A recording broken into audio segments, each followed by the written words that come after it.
Si vous êtes sur le point de prendre un extracteur de jus vertical, probablement parce que vous avez convenu que ça prenait moins de place sur un plan de travail, il faut reconnaître que c'est assez commode pour ça, vous vous serez aperçu qu'il vous reste quand même encore malheureusement à choisir entre un extracteur de jus vertical à large goulotte ou à goulotte classique.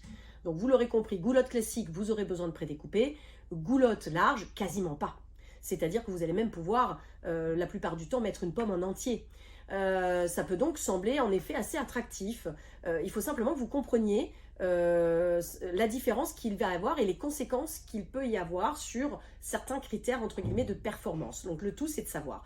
L'objectif étant, ne l'oublions pas, de se faire des jus le plus souvent possible. Donc si vous avez l'intime conviction que c'est cette phase de prédécoupage qui peut être un poids et une vraie contrainte, eh bien j'ai envie de vous dire, ne vous posez pas la question, foncez. Il y a aujourd'hui des marques coréennes fabuleuses, comme notamment la marque Cuvings qui en a fait sa spécialité. Ils ne font que de l'extracteur de jus vertical à large goulotte. Donc tant qu'à faire, évidemment, j'oriente toujours mes clients sur cette marque parce qu'ils maîtrisent parfaitement cette technique.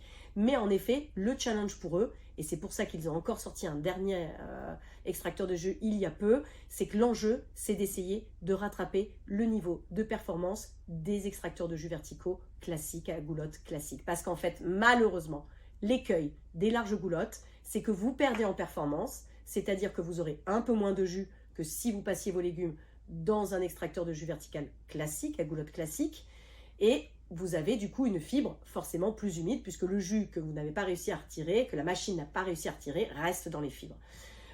Autre petit écueil également constaté, ça c'est très factuel, c'est le fruit de tous mes tests qui me le montrent, sans que je comprenne vraiment la raison technique, c'est que vous aurez ainsi un jus un peu plus épais. Donc Cuvings, le sachant, ils sont dans une quête permanente en effet de gagner en permanence en performance et aussi d'avoir un jus au final le moins épais possible. Mais j'ai envie de vous dire, de toute façon l'appareil idéal n'existant pas, focalisez-vous de toute façon sur ce qui vous semble le plus important pour trouver en effet l'énergie et le courage de se faire un jus le plus souvent possible, pour ne pas dire quotidiennement, parce que ça c'est évidemment l'idéal.